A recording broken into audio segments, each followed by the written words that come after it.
Shalom saudara terkasih di dalam Tuhan Yesus. Kita bersyukur Tuhan Yesus senantiasa menyertai, menghibur, menguatkan setiap anak-anaknya. Nah, apapun kondisi situasi yang kita alami hari-hari ini, tetap Dia peduli dan Dia berkuasa atas hidup kita semua.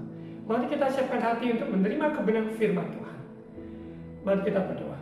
Bapa, di dalam nama Tuhan Yesus, kami butuh firman-Mu. Sebab firman-Mu lah menjadi jawaban dalam hidup kami. Bila mata hati kami hanya tertuju kepada satu pribadi, yaitu Yesus Kristus, Tuhan, Raja, dan Allah kami. Terima kasih Bapa, Roh Kudus singkapkan rahasia kebenaran firman Tuhan lewat apa yang hamba-Mu sampaikan, sehingga umat-Mu sungguh-sungguh dikuatkan dan diteguhkan imannya. Hari demi hari, menghadapi hari-hari zaman ini Tuhan. Engkaulah segala-galanya dalam hidup kami. Terima kasih Bapa, di dalam nama Tuhan Yesus. Amin. Saudara terkasih dalam Tuhan Yesus, di seri khotbah 4 pada minggu yang terakhir di bulan September ini, saya akan sampaikan 4 sisi kitab Injil. 4 sisi kitab Injil. Kita perhatikan bahwa ketika kita memandang Yesus dari 4 kitab Injil ini, di situ kita mendapatkan seluruh kepenuhan siapa Yesus Tuhan. Allah yang menjelma sebagai manusia, datang ke bumi selama di muka bumi, walaupun waktu begitu singkat, 33 tahun setengah. Namun kehidupannya memberikan dampak bukan hanya di bumi, tapi untuk kekal selama-lamanya. Sebab Dia adalah Tuhan, Dia adalah Raja, Dia adalah penebus hidup kita. Dia datang melayani, menyelamatkan orang berdosa. Kita lihat dari 4 sisi kitab Injil ini, kita sungguh-sungguh mengalami perjumpaan dengan Yesus. Saya berdoa lewat apa yang disampaikan ini, Roh Kudus menyatakan lebih dan lebih lagi siapa Yesus yang kita sembah, Yesus yang kita layani, Yesus yang kita ikuti, dan Dia adalah Tuhan dan Raja dan Bapa yang sempurna dalam hidup kita. Kita lihat bahwa orang percaya 4 kitab Injil ini kita membaca keseluruhan. Dari 4 kitab Injil ini kita menemukan siapa Yesus sepenuhnya yang kita perlukan, yang menuntun hidup kita oleh Roh-Nya. Dia membawa kita kepada seluruh kebenaran. 4 kitab Injil kita mulai dari kitab pertama, yaitu Matius. Matius adalah salah satu dari 12 murid Yesus. Dia pemungut cukai, dia adalah orang berdosa, namun Yesus memanggil dia dan menjadikan dia sebagai salah satu 12 murid awal.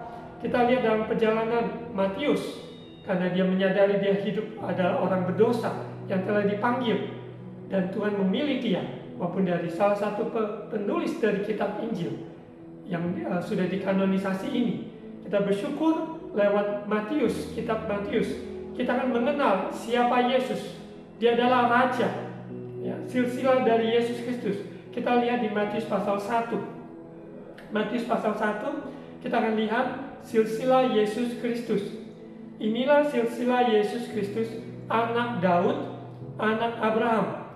Abraham memperanakan Ishak, Ishak memperanakan Yakub, Yakub memperanakan Yehuda dan saudara-saudaranya. Yehuda memperanakan Peres dan Zerah dari Tamar. Peres memperanakan Hesron, Hesron memperanakan Ram. Ram memperanakan Aminadab, Aminadab memperanakan Nahason, Nahason memperanakan Salmon, ayat 5. Salmon memperanakan Boas dari Rahab, Boas memperanakan Obed dari Rut, Obed memperanakan Isai, Isai memperanakan Raja Daud, Daud memperanakan Salomo dari istri Uria. Salomo memperanakan Rehabeam, Rehabeam memperanakan Abia, Abia memperanakan Asa, Asa memperanakan Yosafat, Yosafat memperanakan Yoram, Yoram memperanakan Uzia, Uzia memperanakan Yotam, Yotam memperanakan Ahaz, Ahaz memperanakan Hizkia, ayat 10. Hizkia memperanakan Manasye, Manasye memperanakan Amon, Amon memperanakan Yosia, Yosia memperanakan Yekonia dan saudara-saudaranya pada waktu pembuangan ke Babel. Sesudah pembuangan ke Babel, Yekonia memperanakan Shealtiel. Shealtiel memperanakan Zerubabel. Zerubabel memperanakan Abihud. Abihud memperanakan Eliakim. Eliakim memperanakan Azor. Azor memperanakan Zadok. Zadok memperanakan Akim. Akim memperanakan Eliud. Ayat 15. Eliud memperanakan Eleazar. Eleazar memperanakan Matan. Matan memperanakan Yakub. Yakub memperanakan Yusuf, suami Maria, yang melahirkan Yesus yang disebut Kristus. Jadi seluruhnya ada 14 keturunan dari Abraham sampai Daud. 14 keturunan dari Daud sampai pembuangan ke Babel. Dan 14 keturunan dari pembuangan ke Babel sampai Kristus. Setiap manusia kita mempunyai silsilah yang ada sampai kita ada di bumi ini. Dan kita lihat contoh Yesus menyatakan lewat kitab Injil sisi dari Matius. Dia menyatakan bahwa silsilah Yesus Kristus dinyatakan bahwa dia adalah anak Daud, anak Abraham.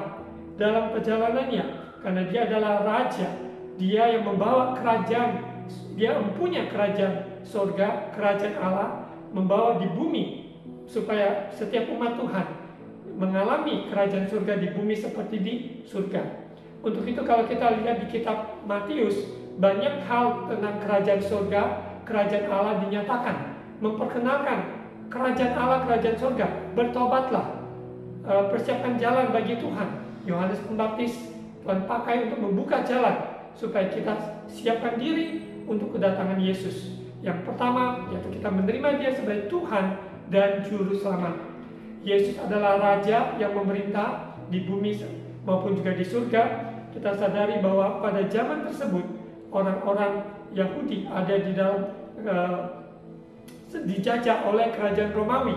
Secara jasmani mereka inginkan supaya mereka bebas dari kerajaan Romawi yang sebagai penjajah pada waktu itu. Namun Yesus datang, dia adalah Mesias. Dia menyelamatkan, membebaskan umat manusia dari penjajahan dosa.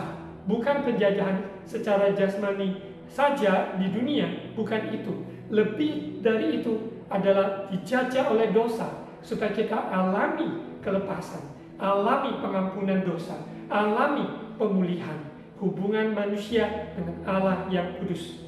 Yesus Kristus anak Daud, anak Abraham. Dalam perjalanan kita lihat silsilah yang ada dari Abraham, bapak orang percaya, sampai ke zamannya Daud ada 14 keturunan dari Daud sampai pembuangan ke Babel selama 70 tahun. Bangsa Israel ada di pembuangan Babel. Dan dari mereka keluar dari Babel 14 keturunan pembuangan sampai lahirnya Kristus. Kita bersyukur lewat kitab yang ada tercatat, tertulis, yang dapat dipercaya karena diilhamkan oleh Roh Kudus. Maka kita menyadari, kita melihat Yesus di mana dia datang ke bumi ini dengan silsilah yang ada. Di sini ada beberapa perempuan yang disebut dari Rahab, Ruth maupun juga Tamar, dan mereka dari kalangan yang kita tahu sejarahnya mereka tidak baik. Namun karena Tuhan yang memilih, karena kasih karunia diberikan, maka tercatat di dalam silsilah Yesus Kristus bahwa bagian dari kehidupan kita manusia mungkin ada silsilah yang kurang baik, tidak baik dari keturunan sebelumnya. Namun oleh Yesus Kristus yang kita diampuni dosa kita, maka semua silsilah kita lahir baru, kita di dalam Kristus adalah ciptaan baru. Untuk itu saudara, kita perhatikan di mana perjalanan Yesus melalui kitab Injil ini, Matius. Yesus mengajarkan perihal kerajaan surga.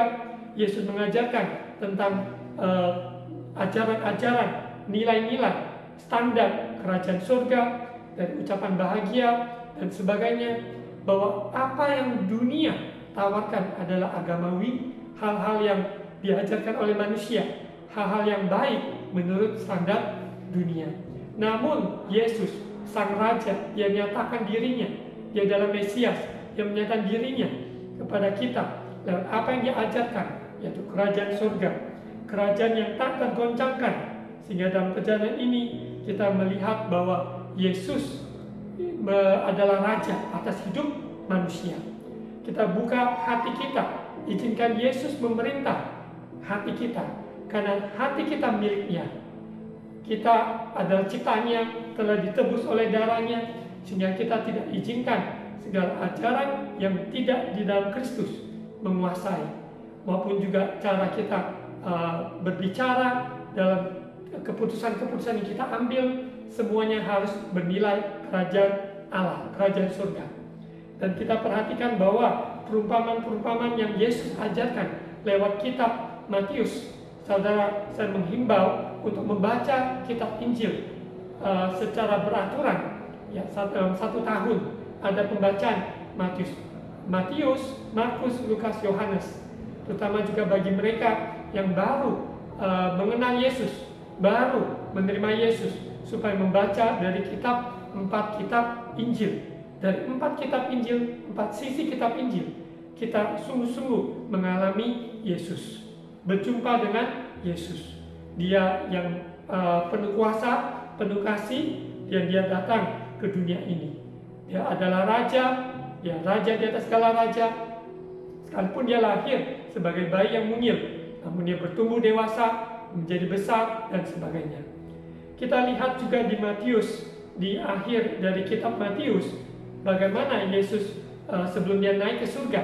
Karena Injil sepenuhnya adalah kelahiran Yesus, dia hidup di antara manusia dan menyampaikan kerajaan surga, dan dia hidup untuk menggenapi kehendak Bapa. Dia melakukan perintah-perintah Bapa, dan dia menyembuhkan yang sakit, memulihkan yang luka, dan menguatkan yang lemah, dan dia menyembuhkan yang sakit.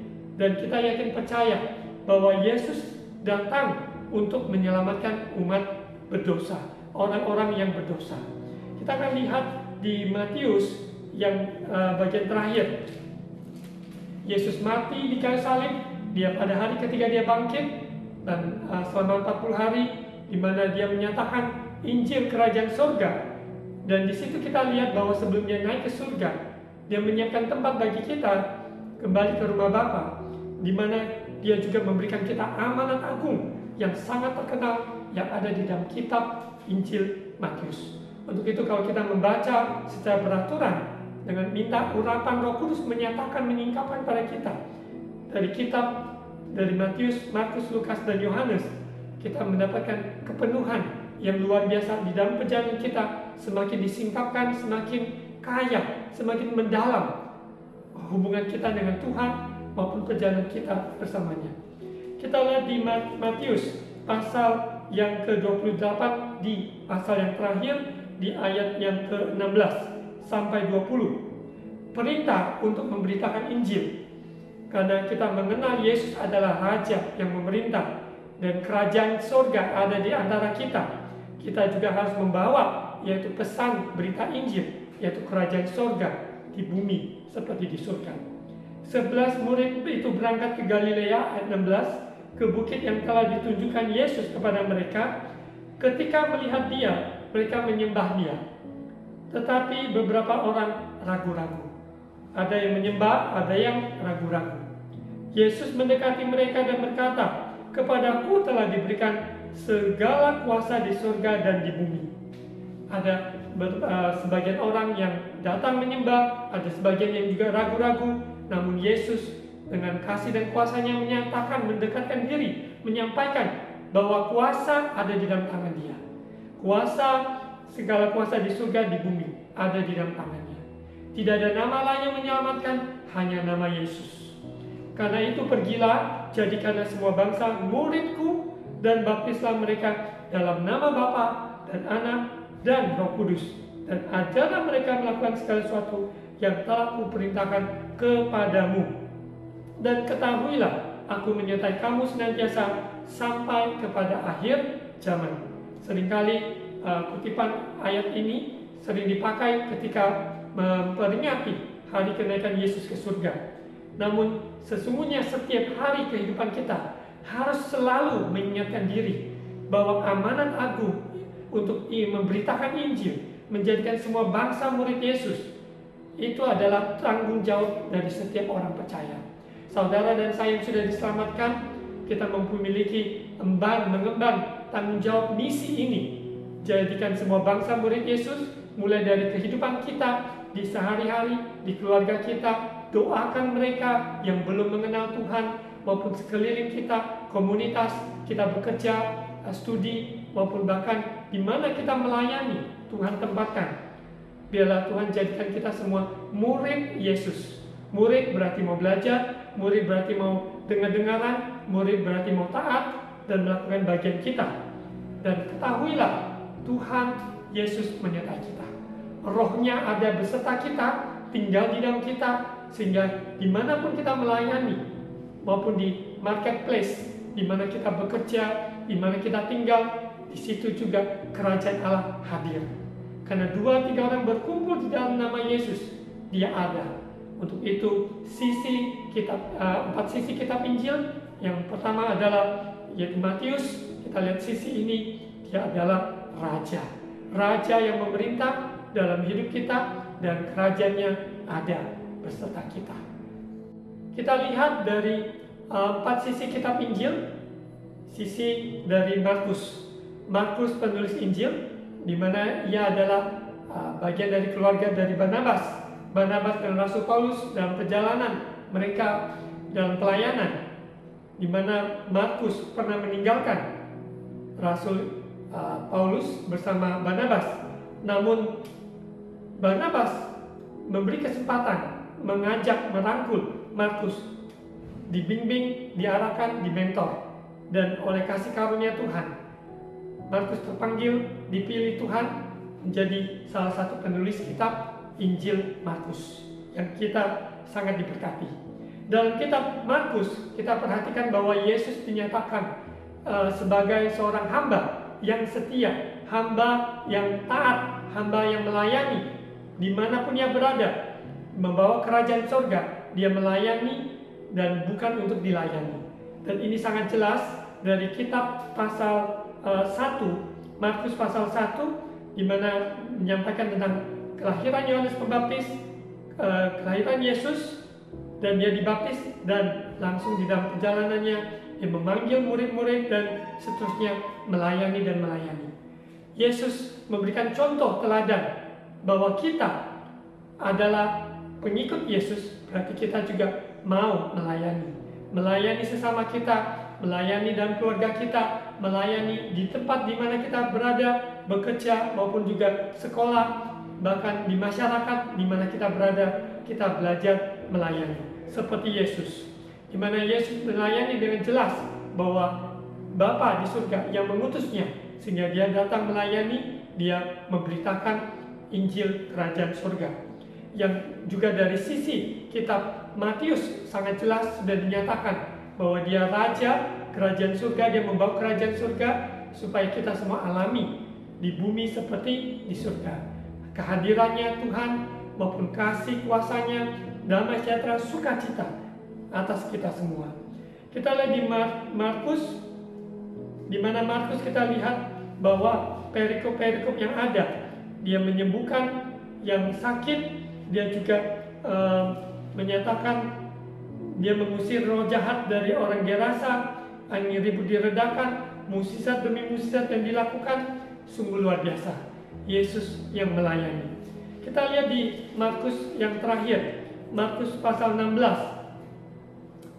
Markus pasal 16, kita lihat di ayat 9 sampai ayat 20. Markus 16 ayat 9 sampai ayat 20. Yesus beberapa kali menampakkan diri dan mengutus murid-muridnya. Yesus terangkat ke surga. Setelah Yesus bangkit pagi-pagi pada hari pertama minggu itu, ia mula-mula menampakkan dirinya kepada Maria Magdalena. Daripadanya Yesus pernah mengusir 7 setan. Lalu perempuan itu pergi memberitahukannya kepada mereka yang selalu mengiringi Yesus, dan yang pada waktu itu sedang berkabung dan menangis. Tetapi ketika mereka mendengar bahwa Yesus hidup dan telah dilihat olehnya, mereka tidak percaya. Sesudah itu ia menampakkan diri dalam rupa yang lain kepada kedua orang dari mereka ketika keduanya dalam perjalanan keluar kota, lalu kembalilah mereka dan memberitahukannya kepada teman-teman yang lain, tetapi kepada mereka pun teman-teman itu tidak percaya. Akhirnya ia menampakkan diri kepada ke-11 orang itu ketika mereka sedang makan, dan ia mencela ketidakpercayaan dan kedegilan hati mereka. Oleh karena mereka tidak percaya pada orang-orang yang telah melihat dia sesudah kebangkitannya. Padahal Yesus selama dia di muka bumi, dia menyampaikan pada murid-muridnya bahwa dia harus mati, dia harus bangkit, pada hari yang ketiga Allah membangkitkan dia. Ya. Namun murid-muridnya tidak ingat apa yang Yesus pernah sampaikan. Hendaklah kita sebagai murid-muridnya, Roh Kuduslah yang mengingatkan pada kita semua apa yang Yesus ajarkan pada kita, sehingga kita juga melayani dengan terfokus, melayani dengan penuh kuasa seperti Yesus. Kuasanya yang menyertai dia, menyertai kita juga. Kita lihat ayat 15. Lalu ia berkata pada mereka, pergilah ke seluruh dunia, beritakanlah Injil kepada segala makhluk. Siapa yang percaya dan dibaptis akan diselamatkan, tetapi siapa yang tidak percaya akan dihukum. Tanda-tanda ini akan menyertai orang-orang yang percaya. Mereka akan mengusir setan-setan demi namaku. Mereka akan berbicara dalam bahasa-bahasa yang baru bagi mereka. Mereka akan memegang ular, dan sekalipun mereka minum racun maut, mereka tidak akan mendapat celaka. Mereka akan meletakkan tangannya atas orang sakit, dan orang itu akan sembuh. Percaya saudara terkasih, Yesus melayani di muka bumi ini, menyatakan lewat kitab Markus, memberikan kita sebuah dorongan, semangat, kekuatan bahwa Tuhan mengutus saudara dan saya untuk pergi beritakan Injil, dan tanda-tanda heran menyertai kita. Bagian kita menumpangkan tangan, bagian kita mengusir setan, berdoa, namun Tuhanlah yang melakukan segala perkara. Dia yang dimuliakan, dia yang ditinggikan, sebab dia yang berkuasa. Bagian kita melayani, dan melayani. Melayani seperti Yesus melayani. Kita lihat di ayat 19 dan 20. Sesudah Tuhan Yesus berbicara demikian kepada mereka, terangkatlah ia ke surga, lalu duduk di sebelah kanan Allah. Mereka pun pergilah memberitakan Injil ke segala penjuru, dan Tuhan turut bekerja dan meneguhkan firman itu dengan tanda-tanda yang menyertainya. Pada hari-hari terakhir ini, kita yakin percaya kuasa Tuhan tak pernah berubah dahulu, sekarang sampai selamanya menyertai kita juga. Rohnya tinggal di dalam kita, berkarya, sehingga kita melayani bukan dengan kekuatan kita, tapi melayani karena pimpinan Roh Tuhan. Kita lihat di sisi dari kitab Injil Lukas. 4 sisi kitab Injil ini memberikan kita gambaran siapa Yesus. Kita mengenal Yesus sepenuhnya dari 4 sisi kitab Injil. Injil Lukas.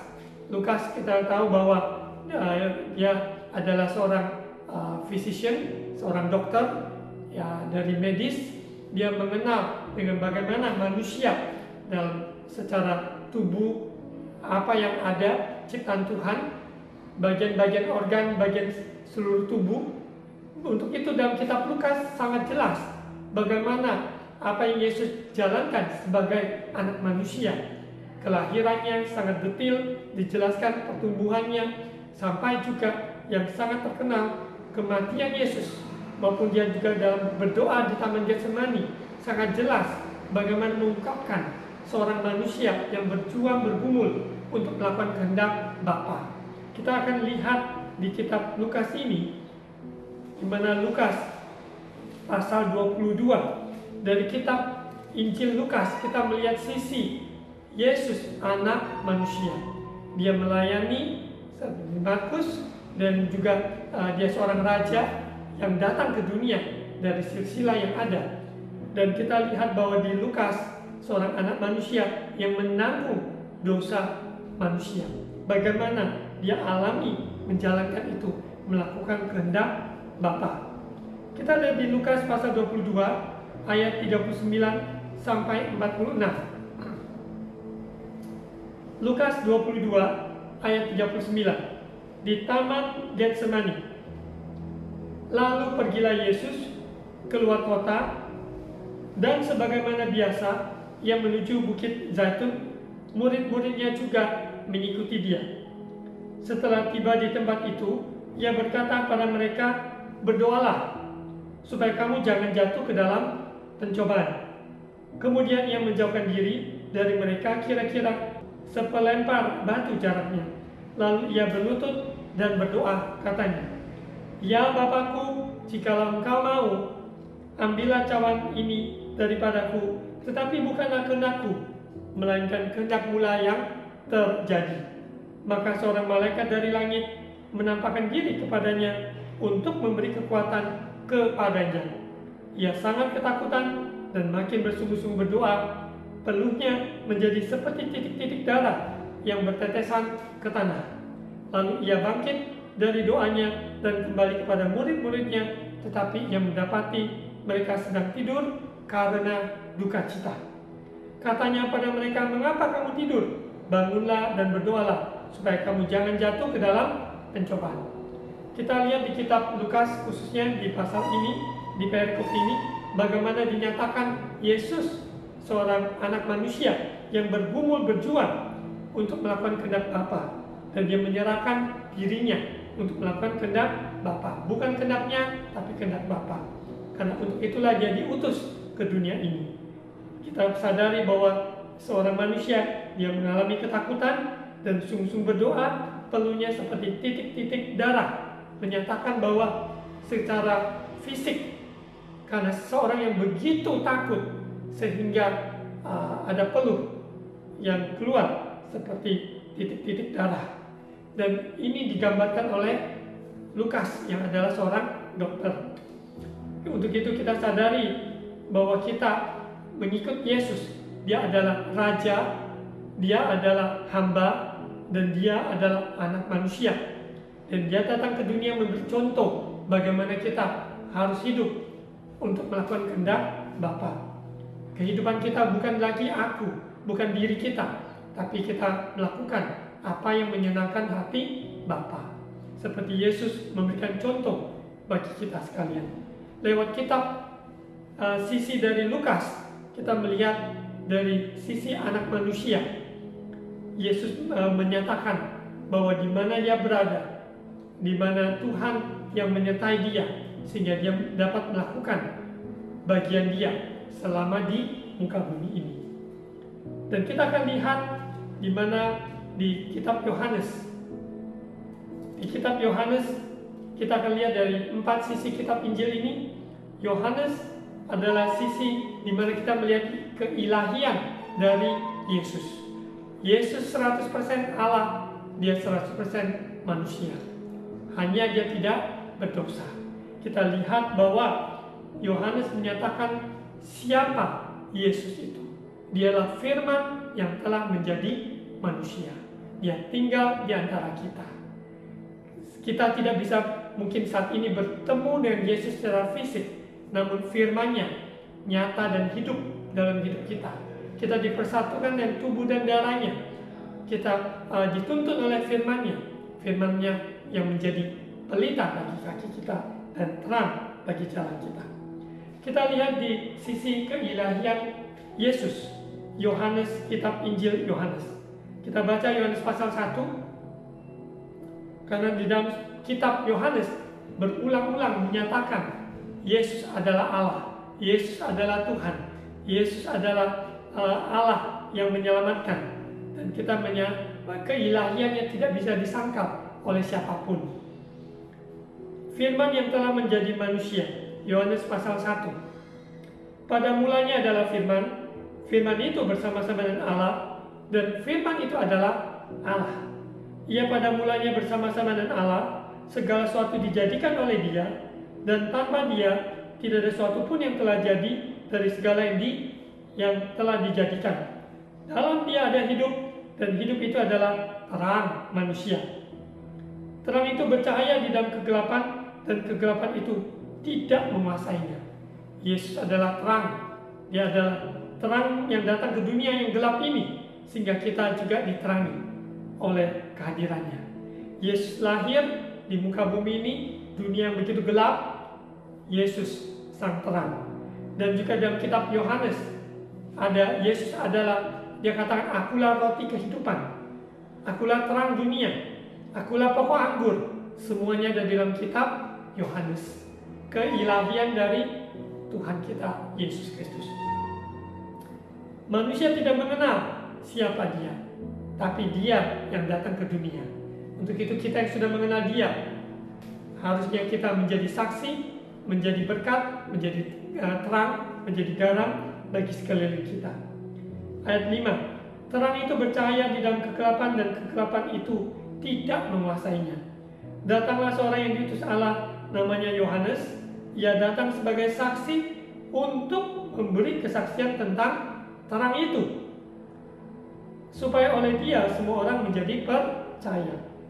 Ia bukan terang itu, tapi ia harus memberi kesaksian tentang terang itu. Terang yang sesungguhnya yang menerangi setiap orang sedang datang ke dalam dunia. Ya, Yohanes Pembaptis membuka jalan, mempersiapkan jalan bagi kedatangan Yesus. Kita pada zaman ini, kita sadari bahwa Tuhan pakai kita semua beritakan tentang siapa Yesus. Dia Raja segala raja, dia Tuhan, dia hamba, dia adalah anak manusia.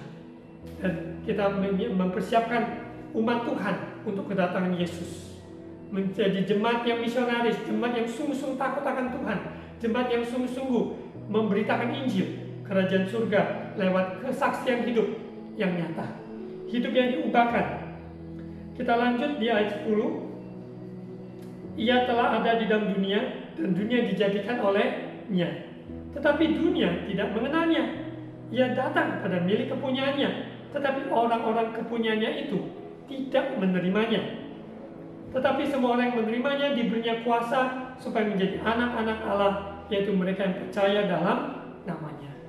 Berbahagialah kita yang mendengar kabar Injil, kita menerima Yesus sebagai Tuhan dan Juru Selamat, kita diangkat menjadi anak-anaknya. Kita memanggil ya Aba, ya Bapa. Kita adalah milik kepunyaannya, kita adalah anak-anak Bapa. Kita bukan orang asing, tapi kita milik Bapa. Kita di dalam keluarganya Allah.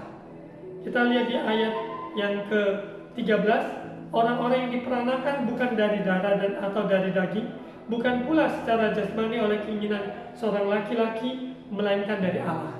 Karena kelahiran Yesus dari perawan Maria menyatakan bahwa Allah yang kudus, dia memilih maupun manusia yang hina, manusia yang berdosa lewat rahim Maria, di mana kelahiran Yesus adalah mukjizat, bukan dari hubungan suami dan istri, tetapi anak Roh Kudus yang berkarya, bekerja lewat hambanya, yaitu Maria. Kita bersyukur Tuhan dapat memakai saudara dan saya untuk menyatakan siapa Tuhan apabila kita izinkan hidup kita dipakai Tuhan. Seperti Maria yang dipakai rahimnya untuk melahirkan Yesus. Begitu pula kehidupan kita. Tuhan memakai kesempatan, talenta, karunia yang Tuhan sudah percayakan untuk menjadi alatnya Tuhan, untuk membagikan kepada dunia siapa Yesus. 4 sisi kitab Injil menyatakan siapa Tuhan. Mari kita pelajari kitab ini, izinkan Roh Kudus membawa kita melewati. Kalau kita diberi kesempatan mengunjungi Israel, di mana Yesus pernah berjalan, di mana Yesus pernah lahir, itu adalah sebuah hal, kesempatan yang luar biasa. Kita dapat merasakan apa yang Yesus rasakan. 2000 tahun yang lalu lahir di antara manusia dan tinggal dan dia melayani. Kita lihat di ayat 14, firman itu telah menjadi manusia dan diam di antara kita, dan kita telah melihat kemuliaannya, yaitu kemuliaan yang diberikan kepadanya sebagai anak tunggal Bapa, penuh kasih karunia dan kebenaran. Firman itu telah menjadi manusia. Yesus, dia adalah firman yang hidup, penuh kasih karunia dan kebenaran. Hidup kita tidak ada toleransi dengan dosa. Dosa pasti ada hukumannya. Tapi kita bersyukur kasih karunia menyelamatkan kita, dosa kita diampuni, dan kita tidak mau melakukannya lagi. Karena kebenaran sudah memerdekakan kita, kita tidak akan menginjak-injak, tidak akan menyepelekan kasih karunia kemurahan Tuhan yang sudah dicurahkan. Kita mau hidup dalam kebenaran, hidup dalam ketaatan, hidup dalam kesalehan, hidup yang takut akan Tuhan. Yesus penuh kasih karunia dan kebenaran. Salib, ya, hubungan kita dengan Tuhan dipulihkan, hubungan kita dengan sesama dipulihkan. Hati yang remuk, hati yang terluka dibalutnya, dipulihkan. Sehingga kita punya akses pada Allah yang kudus, kita juga bisa berbagi kasih Tuhan kepada sesama kita. Itulah salib Kristus sempurna. Keilahian Tuhan, kita terima Yesus sebagai Tuhan dan Juru Selamat kita. Kita lihat di ayat 15, Yohanes memberi kesaksian tentang dia dan berseru katanya, inilah dia yang kumaksudkan ketika aku berkata, kemudian daripadaku akan datang dia yang telah mendahului aku, sebab dia telah ada sebelum aku. Karena dari kepenuhannya kita semua telah menerima kasih karunia demi kasih karunia. Haleluya. Sebab hukum Taurat diberikan oleh Musa, tapi kasih karunia dan kebenaran datang oleh Yesus Kristus. Tidak seorang pun yang pernah melihat Allah, tapi anak tunggal Allah yang ada di pangkuan Bapa, dialah yang menyatakannya. Kalau bukan Tuhan menyingkapkan, kalau bukan Tuhan menyatakan dirinya, kita tidak sanggup untuk berjumpa dengan dia. Dia yang menyatakan dirinya, sehingga kita mengalami perjumpaan itu. Berbahagialah yang barang siapa yang mendengar Injil dan diselamatkan, dan menerima Yesus sebagai Tuhan, dan mengalami kehidupan yang kekal. Transformasi dari dalam keluar. Kehidupan kita diubahkan dari tutur kata, perbuatan, hasil, maupun pekerjaan kita memuliakan Tuhan. Biarlah lewat 4 sisi kitab Injil ini, mari alami Yesus, berjumpa dengan Yesus. Dan kitab Injil ini kita baca dari ayat ke ayat, pasal ke pasal. 4 kitab Injil ini menggambarkan siapa Yesus seutuhnya.